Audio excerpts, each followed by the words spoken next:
friends, we are here today. We have a new one who has joined us, and we have one that we have lost. Lightning has now joined forces with good old Danny DeVito. High five, man. You didn't click on this video because of that. I know why you're really here. You're here about Dying Light 2. You want to hear about the following 2.0 DLC that may or may not be coming? Because that's what I want to hear. There's a lot of information in this article that talks about the future of Dying Light 2, what new content we can be expecting, and what plans they have for a following type of DLC. I know an overwhelming majority of you want this type of DLC to be into the sequel, and I couldn't agree more. There's also a lot of you asking about New Game Plus, Transmog, and all those fancy features too, which we will be going over in today's video. So with that said, let's go ahead and jump right into it. But I do want to say that this video is proudly sponsored by SURFSHARK VPN. And trust me, I'm very excited to be having them today because I know a lot of people, including myself, can never go and find a proper VPN to use. There's so many out there. I've been using SURFSHARK VPN for a while now, and I've been very satisfied with their results. Very recently, I know a lot of you were asking me about this. You wanted to know what the hell happened. What did I do? Is everything all right? Basically, I was in a skiing accident, minding my own business, and a good old snowboarder came out of nowhere, knocked me down, broke my hand, and I had to get surgery. I was at the hospital for a couple days, but I'm slowly recovering and we're making our way. But when I was at the hospital, I continued working on my videos. Probably not the best thing to be doing at that time, but I have tons of files, ideas that I want to make sure are safely secure. And using public Wi-Fi, especially in a hospital, is really never a good idea. So to safely secure myself and my data while I was at the hospital, I turned on SURFSHARK VPN and I was good to go. No one would be able to see myself because I was masking my location to another. I do have to say, it came in handy because another thing at the hospital, for some odd reason, they disable Hulu and Netflix. But with the VPN, I was able to mask myself into another location and no longer run into that issue. I actually switched my location to the UK, which gave me the UK version of Netflix, which is by far so much better than the USA version of Netflix. Using Netflix UK gave me access to so many different shows and episodes. Like, they have It's Always Sunny on there. The USA doesn't have that. But friends, thank you so much SURFSHARK VPN for sponsoring this video, helping me out in times of need. And if you go to the link down below in the description and also right here, you can click on it, type in code OniZombies, get an 83% discount and also a 3 free extra months. So if you want to support me further, go down to that link, give it a try, let me know. I'm really happy to be in the position that I'm in, and thank you so much SURFSHARK for sponsoring this video. And now that we have successfully masked our location, let's talk about Dying Light 2.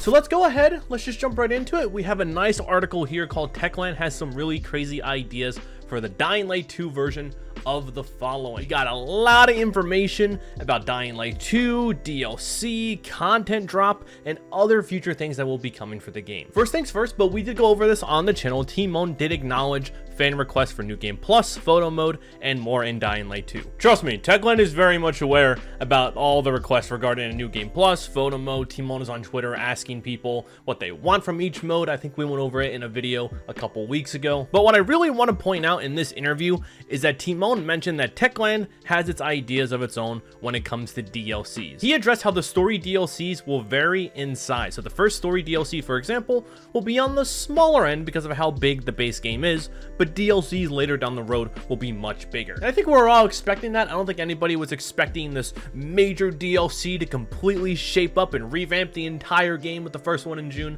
No one was counting on that. If you were, could have told you, you would have been disappointed. But what this interviewer did bring up was Dying Light the Following. Team Own and the interviewer did acknowledge how well received Dying Light the Following was. I mean, the DLC was basically another game inside of the original, so it makes sense. Team Own did mention that doing another following type DLC for Dying Light 2 would be a no-brainer, but when they were originally coming up for the plans for the following on the original Dying Light, there were a lot of doubts. It makes sense. You had the original Dying Light that was so focused on parkour or traveling around through the city, and then you make the following, which is this open rural area with a buggy that was added into the game. It makes sense when you go from this urban environment to huge open areas that you can drive on. I can see why TECHLAND was having doubts to say. And like Team Own says here, it was going in a completely different direction than the first game. And in my opinion, that's exactly why it worked so well. In this interview, Team Own did acknowledge that TECHLAND took a risk and it very much paid off. He said, "We also learned a lot about not being afraid of something,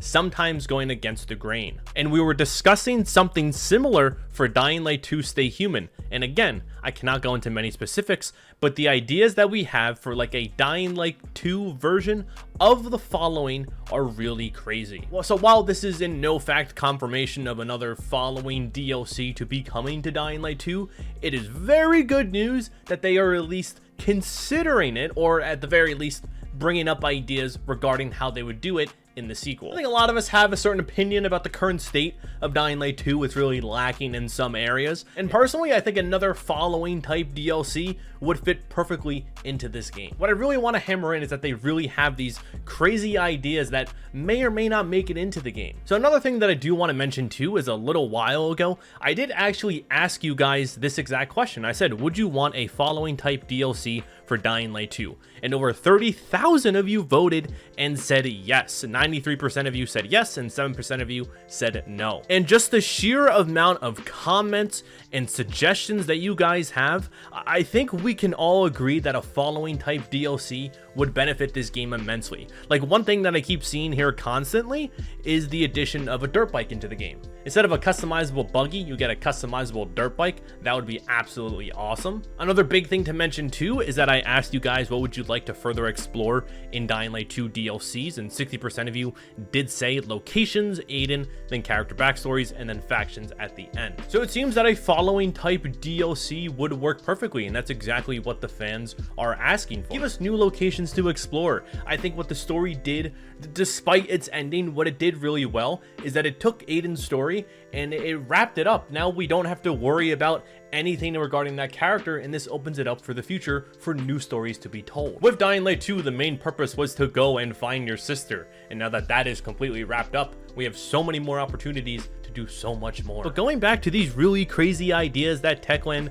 may or may not have, I think we can go and shine some light on the cut content that didn't make it into the game to tell us what may or may not be into this big following type DLC. I think there are 4 big ones currently out there, so shout out to Backboard Films and Best Gamer Ali for doing videos on 2 of them. I'll link their videos down below in the description so you can watch them. The first one are infected hives, which is from Tai, and basically these hives served as special places in the city where the population of the infected is more dense. If you went in, destroyed these hives, it would overall lower the population of the infected in that area. And then on top of that, it can go and add new areas and bring other things such as shops and much more. And now going to Best Gamer Ali's video, he was actually able to spawn in different animals. He had horses in here that you could mount and possibly ride around. They had these peacocks and deers and birds also in the game too. That is just absolutely wild to me. It goes to show how much content they really had in the development process of this game in the beginning, and then over time it slowly dwindled out. And obviously the biggest piece of cut content that there is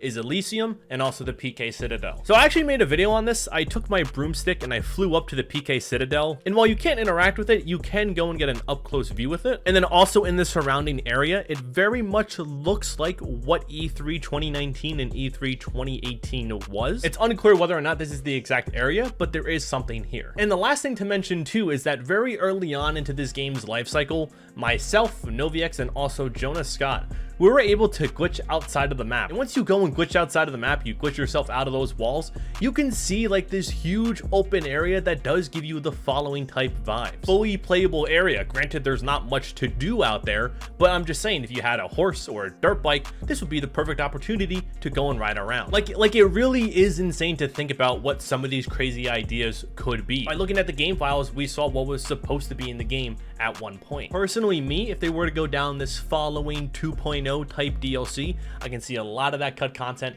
making its way here. But to be honest, Techland, if you're watching and you had those horses in at one point and you weren't sure whether or not to add it in the game. That shit's awesome. That shit's cool. That's the stuff that we want to do in Dying Light 2. We want wild, crazy ideas to give us countless hours of fun, and that's the perfect way to do it. Use that example and just blow it up by 100. Go completely crazy with your story and its DLC. Go the Sentinel Volatile route if you want to. The more outlandish and outgoing you go, the better your game is. Like, just think about it. A story where you're working alongside Volatiles, or a story where you're working alongside, I don't know, the Peacekeepers. Which one do you think will draw in more people? Huh? Nah? Come on. We know the answer. But friends, to go ahead and completely wrap this up, this by no means does indeed confirm a following type DLC for Dying Light 2. The facts are that Techland acknowledges how successful the following was and how beneficial it was to the base game of Dying Light. Timon mentioned here that doing another following type DLC for Dying Light 2 would be a no-brainer, and they're already brainstorming countless ideas that could make its way into the DLC. But friends, that is everything that I had to say. What would you like to see in a following type DLC? Do you want to see dirt bikes? Do you want to see horses? Tell me down below. I'd be happy to read them. Thank you so much for watching, and I'll catch you in the next one.